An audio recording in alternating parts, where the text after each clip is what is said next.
Conspiracy theorist Alex Jones went on Tucker Carlson's podcast and aired out a little bit of the dirty laundry of the Trump administration. As weird as this feels to say, Alex Jones, the one you were just seeing on screen, does indeed have sources within the Trump administration that he'll cite. We can't really take as the gospel anything that he says, given how unreliable he is, but it's fascinating within MAGA circles to hear what they're saying about different Trump administration officials. One of the people that he cites, he alleges, is compromised. This will actually be a fun game. Who, before I play, Jaden and Cole, get your mic ready. Guess between these names: Dan Bongino, Pam Bondi, Kash Patel, and wait, don't look. And well, those are the three. Of those three, Kash Patel, Dan Bongino, Pam Bondi. Which do you think gives the energy to you of someone who's compromised? Pam Bondi. Okay. What about you, Cole? I'd say Kash Patel. Okay, let's see who's right according to Alex Jones. Tom Blanchard's been a die-in-the-wool top Democrat. He lost all the cases for Trump criminally. And from what I've heard, Bondi's not bad. She's just lazy. Bongino's emotional and a big baby. Patel is compromised. And it's just so sad. He should have Ken Paxton in there. Yeah, Cole. Cole gets right. Now, he does give really weird energy. Could you pull up just a photo of him in that interview where he's like, oh. And I don't know what Alex Jones never expanded on it either, which is really annoying. He expanded on other aspects to this, and that's what I'll play for you here in a second. But he didn't expand on the compromised piece. Have you got it? Let's see. I don't know if this is it. Okay, let's see. Oh, no, I mean in the interview, but whatever. It's just, it's like, let's just cancel the show. My gosh. You picked the one shot where he looks kind of good. And then he calls Bongino a big baby. What do you mean, big baby? I mean, I gave up everything for this. I mean, my wife is struggling. I'm not a victim. I'm not Jim Comey. It's fine. I did this, and I'm proud I did it. But if you think we're there for tea and crumpets, well, I mean, Kash is there all day. We share it. Our offices are linked. He turns on the faucet. I hear it. He's there he gets in at like 6 o'clock in the morning. He doesn't leave till 7 at night.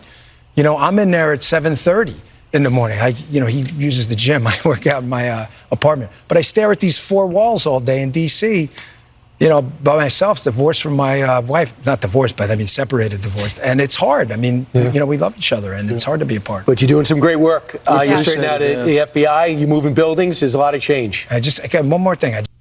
I gave up. Yeah. What do you mean? Oh, I was trying to get the shot for you. Yeah, there we go. That's compromised. Someone has something. I don't know. We don't have any evidence of that, but they're all acting very bizarre. You know what's funny is it's like, yeah, they're all compromised by Trump.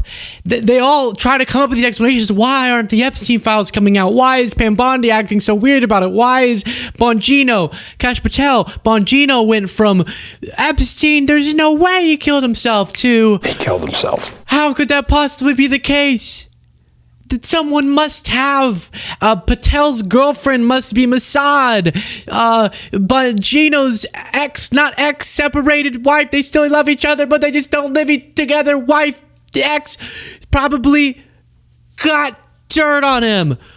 Or Trump is their boss, and the dirt's on him, guys. It's so interesting, this mental gymnastics they do to blame anyone but Trump. Now, before I show you this next Alex Jones clip, interesting news. The Supreme Court rejected Alex Jones's appeal on his Sandy Hook family's defamation outcome, and he still must pay Sandy Hook victims $1.4 billion, which very famously led to this now notorious clip. This was back when the original news was happening. We're going to beat these people. I'm not trying to be dramatic here, but it's been a hard fight. These people hate our children. You hated their children, but okay. No one cries like that. I just want to note that again, since we haven't. I don't like making fun of people crying because I do think men should get more comfortable crying. But that wasn't crying. These people, they hate our children. Come on. Now here he is, now better than ever, and expanding on the traitors he believes within the Trump administration. While we watch, please do. Did I say this in this segment? Click the subscribe button. It's free. Below the videos, it's right there. Check to make sure you are subscribed. I greatly appreciate it. Like, so is Todd Blanche Bill Barr 2.0? That's the question Trump should be asking. It's bigger than me. It's bigger than me. When the Justice Department reached out and said, "Hey, this is cut dry with you," I said, "Don't you have bigger fish fry?" They said, "No, they were sloppy with you. We've got them," and they do. We have all of it. Total proof of racketeering. Can I disagree with you on one point? So Tucker is going to, what they're kind of talking about is the reason potentially Alex Jones is not having Trump intervene on his behalf to protect him and his company after this defamation verdict is because of the people within the administration who aren't true MAGA. And so Tucker's going to go, "No, Alex, you are the ultimate victim." I don't think it's bigger than you. I don't think anything is bigger than the individual. I think that is the Christian message. What matters is the individual, the human soul, the person, each one made in God's image. And whenever your people say, "Well, it's bigger than just one person," that's bullshit, actually.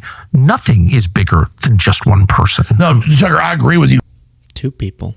I'm saying injustice done to you is a total outrage to the entire world. And by the way, you're not the only victim. If that's what you're saying, I'm hardly the only victim of injustice. No, that's what I meant, though. That's for sure. But I think it's so important to make sure, to the extent you can, with the power that you have in this life, to make sure that justice is done for the individual.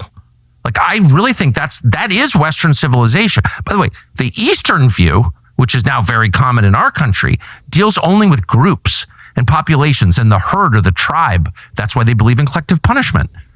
But the Christian view is no, it's the individual, and each person matters. The hair on your head is numbered by God. So I just feel like we can't allow a single injustice to pass by if we can fix it. No, I totally. It's sort of like he's rousing you up.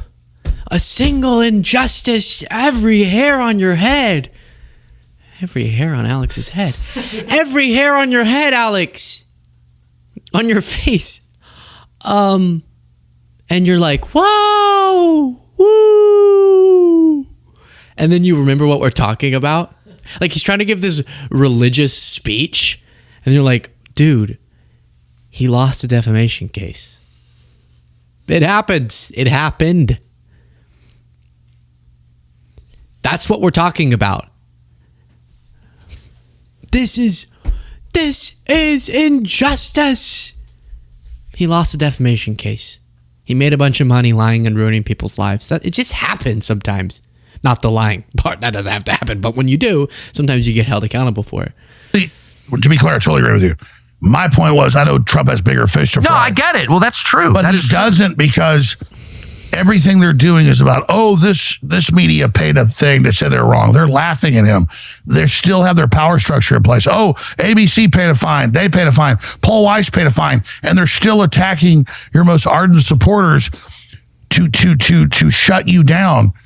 And So he's trying to say there's traitors within the administration. Todd Blanche is a traitor. One of the things he referenced was Todd Blanche. He used to be a Democrat. He's doing all these things. He lost Trump's cases, but then he's meeting with Ghislaine Maxwell, to which I say again, stop that. It's too long in. You don't get to do the Pam Bondi. Somebody probably has some dirt on her and is blackmailing her into covering up the Epstein files, even though Trump doesn't want her to. And then Kash Patel also, he's compromised. It's something about a girlfriend. Then Bongino's a big baby, so someone came and slapped him in the face. He said, "Okay, I'm sorry," and then he started covering up the Epstein files. And then Todd Blanche, he's meeting with Ghislaine Maxwell, but Trump doesn't want to because he just wants to also make a deal with her under Trump's nose because he's a secret Democrat. Maybe it's not all secret Democrats. Maybe this is you. This is your group. This is Trump. This is Trump at the top of it. Maybe that worked before Trump was weighing in a lot. Why is he calling it a hoax 24/7 now? If it's just everyone under him keeps screwing him over. But he was also bringing that back too. That's why Trump's not standing up for him. because Trump has bigger fish to fry, like covering up the answer. No, that's not what he said. Also on Tucker's show, he was just kind of interested in how, which is true, Congress has gotten so much more kinky.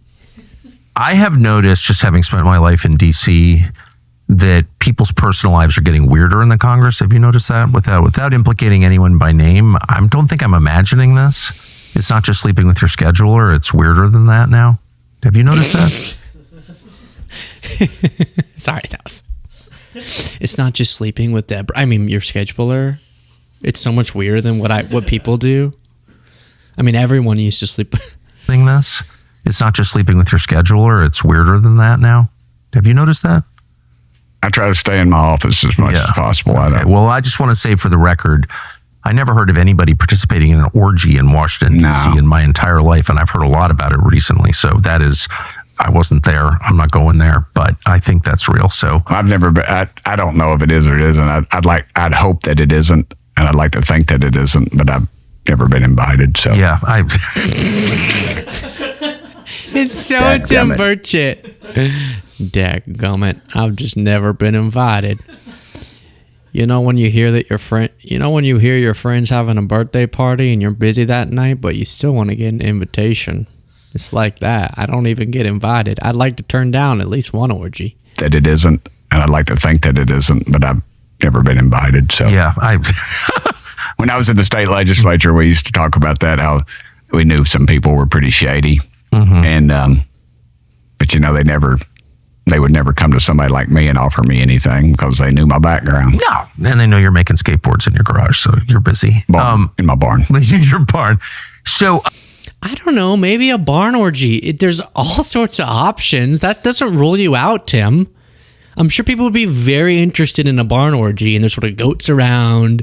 He loves his goats, and is kind of like, oh no, Tim, you got hay everywhere.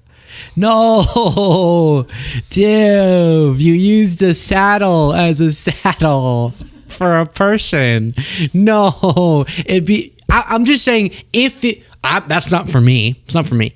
But if that's something you're interested in, because I feel like I keep hearing him bring this up in interviews, the sexual perversion. Everyone's having sex and no one ever invites me. You could just get creative. It's sort of like, you can't always expect to be invited. You should be the inviter. Schedule it. Get it scheduled. Get your scheduler who you're sleeping with to do it. So there's just that. And then one other miscellaneous thing, Kellyanne Conway was on Katie Miller, who is Stephen Miller's wife's podcast, and told this story about when Trump won, everyone was trying to throw money at her. 21. And life is great. More on them later, I'm sure. Yes. But I will say this.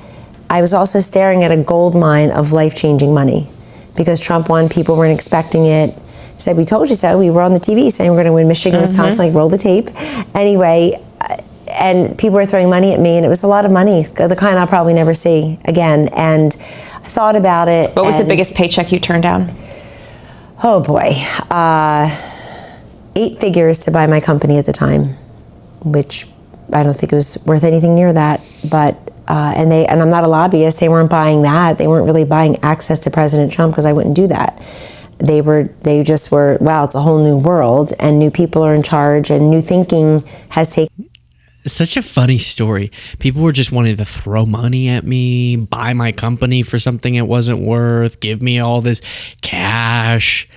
And they weren't doing it so much to buy influence, but they just knew it was kind of a new, fresh era where you throw money at people who are in the Trump administration.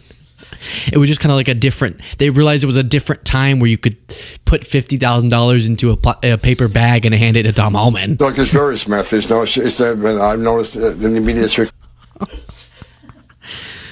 Oh,